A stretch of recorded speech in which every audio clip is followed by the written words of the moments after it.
আসসালামু আলাইকুম everyone, welcome to my channel cooking studio. যেহেতু এখন শীতকাল আর বাজারে প্রচুর পরিমাণে সবজি পাওয়া যাচ্ছে, তাই আজকে আমি একটা খুবই সাধারণ বাট খুবই টেস্টি সবজির রেসিপি দিব। এটার নাম হচ্ছে পালং শাকের ঘন্ট। চলুন দেখে নেই কিভাবে তৈরি করতে হয়। পালং শাকের ঘন্টের জন্য আমি এখানে এক আটি পালং শাক নিয়েছি। এরপরে জাস্ট 2-3 ফালি করে কেটে নিয়েছি। খুব বেশি ছোট করিনি, এটা এমনিতেও কিছুক্ষণ পরে গলেই যাবে। এর মধ্যে দিয়ে দিচ্ছি 1 কাপ পরিমাণ সবজি। আমি এখানে আলু, মিষ্টি কুমড়া আর বেগুন নিয়েছি এবং প্রত্যেকটাই এরকম স্কোয়ার শেপ করে কেটে নিয়েছি। আপনারা চাইলে অন্য সবজিও দিতে পারেন। পালং শাকের ঘন্ট মানেই হচ্ছে সাথে সবজি দিতে হয়। এবার এর মধ্যে দিয়ে দিচ্ছি আমি পেঁয়াজ কুচি, প্রায় হাফ কাপ পরিমাণ। দিয়ে দিচ্ছি হাফ চা চামচ আদা বাটা আর হাফ চা চামচ রসুন বাটা। সেই সাথে দিয়ে দিচ্ছি 3টা কাঁচামরিচ। কাঁচামরিচগুলো আপনারা চাইলে বাড়িয়ে কিংবা কমিয়ে দিতে পারেন আপনাদের স্বাদ অনুযায়ী। দিয়ে দিচ্ছি স্বাদ মতো লবণ। লবণ আবার খুব বেশি দিতে যাবেন না, শুরুতে একটু কম দিলেও হবে, কারণ শাকটা কিন্তু একেবারে ছোট হয়ে যাবে সিদ্ধ হওয়ার পরে। সো লবণটা একটু বুঝে দিতে হবে। এবার আমি এই সব কিছুকে ঢাকনা দিয়ে ঢেকে দিব 5 মিনিটের জন্য। চুলার আঁচটা থাকবে মিডিয়ামে। 5 মিনিট হয়ে গেছে। দেখেন এরই মাঝে কিন্তু শাকটা একেবারে কমে গেছে, এই শাকটা কিন্তু আরও কমে যাবে। এবার সব কিছু একটু নেড়ে দিচ্ছি। কোনো এক্সট্রা পানি দেওয়ার দরকার নেই, এই সবজি প্লাস শাক থেকেই পানি বের হবে। চুলার আঁচটা কিন্তু মিডিয়ামের থেকে একটু কম রাখতে হবে। এখন প্রায় 12 মিনিটের মতো ঢেকে এই সব সবজিগুলোকে একসাথে সিদ্ধ করে নিতে হবে।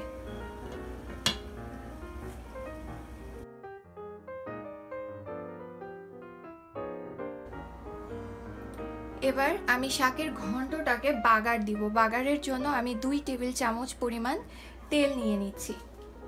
এর মধ্যে দিয়ে দিচ্ছি 1 চা চামচ পরিমাণ আস্ত জিরা আর সেই সাথে দিয়ে দিচ্ছি 3টা আস্ত শুকনা মরিচ।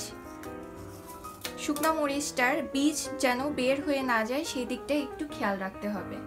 যখন এরকম হালকা একটু ফুটতে শুরু করবে তখন এর মধ্যে দিয়ে দিতে হবে চিংড়ি মাছ।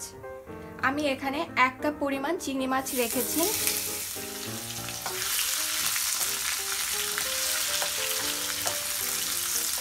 চিংড়ি মাছটাকে আমি 1 চিমটি হলুদ আর 1 চিমটি মরিচ সেই সাথে স্বাদ মতো লবণ দিয়ে একটু মেখে রেখেছিলাম।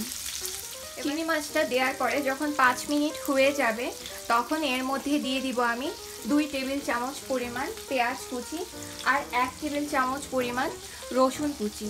এবার এই সব কিছুকে হালকা ব্রাউন করে ভেজে নিতে হবে।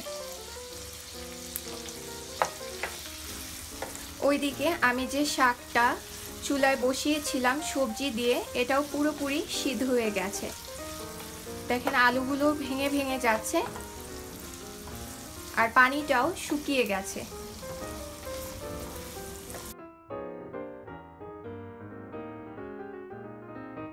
চিংড়ি মাছটা কিন্তু এরই মাঝে সিদ্ধ হয়ে গেছে আর বাগারটাও দেখেন পেঁয়াজ রসুন এটাও কিন্তু হালকা একটু লালচে টাইপ হয়ে গেছে।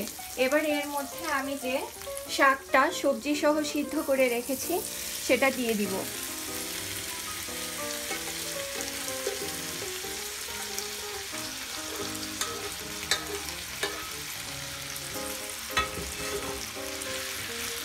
লবণটা কিন্তু এই পর্যায়ে অবশ্যই চেক করে নেবেন যে ঠিক হলো কিনা। এবার এর মধ্যে আমি 1 কাপ পরিমাণ নারকেলের দুধ দিয়ে দিব।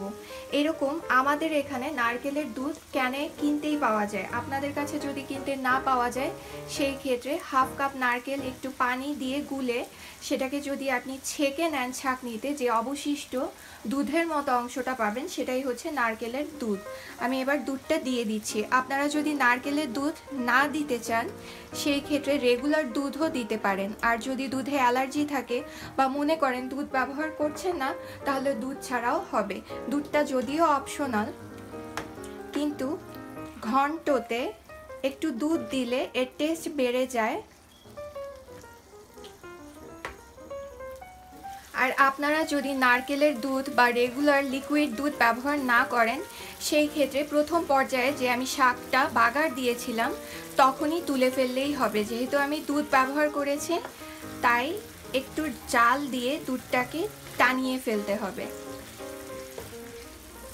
হয়ে গেছে, এবার এটা আমি নামিয়ে সার্ভ করব। দেখে নিলেন কিভাবে তৈরি করতে হয় পালং শাকের ঘন্ট। এটা কিন্তু খুবই স্বাস্থ্যসম্মত আর খুবই পুষ্টিকর একটা খাবার। ঘরে অবশ্যই ট্রাই করবেন এই ভিন্নধর্মী শাক ঘন্ট। আজকে এখানেই বিদায় নিচ্ছি। ভালো থাকবেন। আল্লাহ হাফেজ।